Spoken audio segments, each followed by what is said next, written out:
যতই কষ্ট হোক সংসারের সমস্ত কাজগুলো সকাল থেকে রাত অবধি হাসি মুখে সুন্দরভাবে গুছিয়ে করি।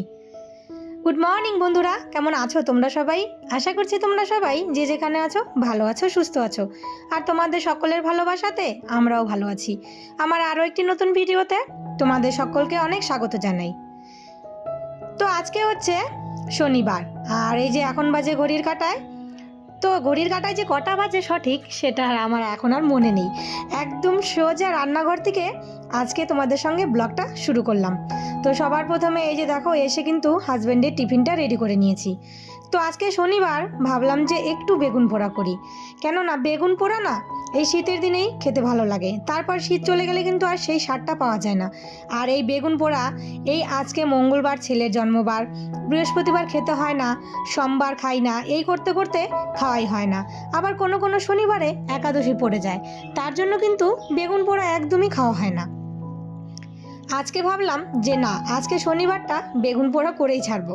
তো এই যে দেখতে পাচ্ছ বেগুন পোড়া আমি কিন্তু সুন্দর করে কাঁচা পেঁয়াজ, ধনেপাতা, লঙ্কা দিয়ে তেল দিয়ে মেখে হাজব্যান্ডকে দিয়ে দিলাম, আর কিছুটা রেখে দিলাম। তো আমার হাজব্যান্ড বলেছিল এর আগে একদিন বেগুন পোড়া দিয়ে রুটি করে দিতে, কিন্তু সেই দিন কোনো কারণবশত আমি করতে পারিনি, তাই আজকে করে দিলাম। আর একটু মাছের তরকারিও ছিল, সেটাও দিয়ে দিয়েছি। তো এদিকে সকাল সকাল দেখতে পেলে মানে হাজব্যান্ড নিয়ে এসেছে, ও সরি সকাল না, কালকে বিকেলে এনেছে এই লাউয়ের ডগাগুলো। তো আমি এটা বাইরে রেখে দিয়েছিলাম, যাতে বাইরে একটু মানে যে কুয়াশা পড়ে না, তো সেটাতে একটু তরতাজা থাকবে। আর শীতের দিনে শাকসবজি তো এমনিতেও তরতাজা থাকে।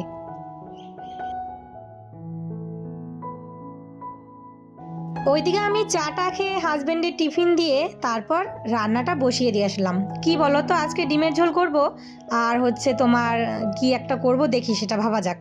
তো ততক্ষণে ভাবলাম যে প্রেসারে ডিমটা সেদ্ধ বসিয়ে দিয়ে চলে আসলাম বেডরুমে। এই যে বেড কাভারটা, এটা আজকে কাচতেই হবে। কেন বলো তো, এই বেড কাভারটা একদমই তুলতে ইচ্ছে হয় না।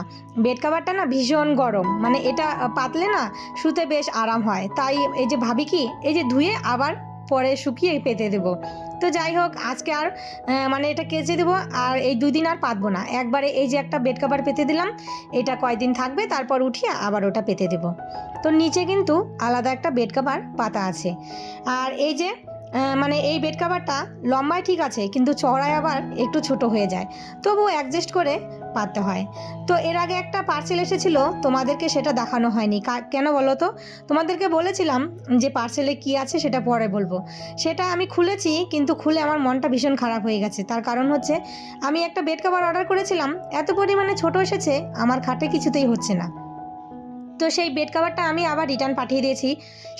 মানে সাথে দুটো কুশনও ছিল ছোট ছোট। তো আমার বিছানায় একদমই হলো না।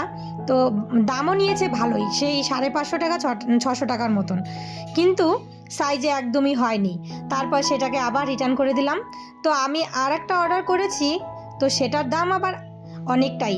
তো সেটা আসুক, ভালো হলে তোমাদেরকে দেখাবো আর দামটাও বলবো।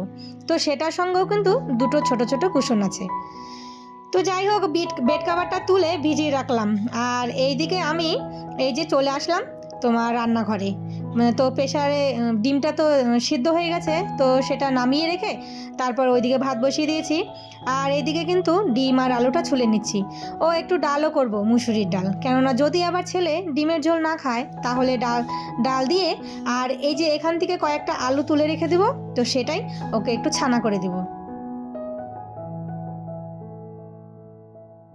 এর মধ্যে ছেলে তো উঠে পড়েছে, ওকে একটু দুধ আর বিস্কুট দিব। তো কালকে এই যে হাজবেন্ড বিস্কুট, না সরি কালকে না, দুদিন আগেই এনেছে বিস্কুটগুলো, আর এই বিস্কুটটাই ও দুধ দিয়ে খেতে একটু ভালোবাসে, তো ওকে দিয়ে দিলাম। আর এইদিকে এই যে ডালটাও ফোড়ন দিয়ে দিয়েছি, টমেটো দিয়ে করেছি আর পেঁয়াজ দিয়ে, আর নামানোর আগে একটু ধনেপাতা ছিটিয়ে দিলাম, ব্যাস হয়ে গেল। তো ছেলে এসেছে, এসে বলছে মা আমাকে খেতে দাও। তো ওকে এই যে দেখো, সেই দিন চিপস এনেছিলাম আলু, এই যে আলুগুলো, এগুলো চিপস পাওয়া যায় আমাদের এখানে, তো সেই চিপসগুলো এনেছি। ও দেখেছে, বলছে যে আমাকে ডালের সঙ্গে এটা ভেজে দাও। তো আমি বললাম আলু সেদ্ধ আছে, তবুও এটা খেতে ভালোবাসে। তো দুই ভাইয়ের জন্য কিছুটা চিপস ভেজে তুলে নিলাম, তো এখান থেকে ওদের খাওয়া হয়ে যাবে। আর এদিকে ডিম ভাজাটা বসিয়ে দিলাম। ডিমটা না বেশি ভাজবো না, আমি ঝোলের ডিম করলে বেশি ভাজি না, তার কারণ বেশি ভাজলে না ভালো লাগে না খেতে। আর এই যে কিছুটা মশলা রেডি করে ফ্রিজে রেখে দেবো। তো বন্ধুরা বাজে হচ্ছে এখন 12টা 15, আর এদিকে আমার রান্নাবান্না কমপ্লিট। গ্যাসটা পরিষ্কার করে নিলাম, আর এই যে কাপড়গুলো ধুয়ে মেলে দিয়েছি, আর হচ্ছে এই যে সমস্ত বাসন যা যা ছিল তো সব এই যে মেজে এখন রেখে দিলাম।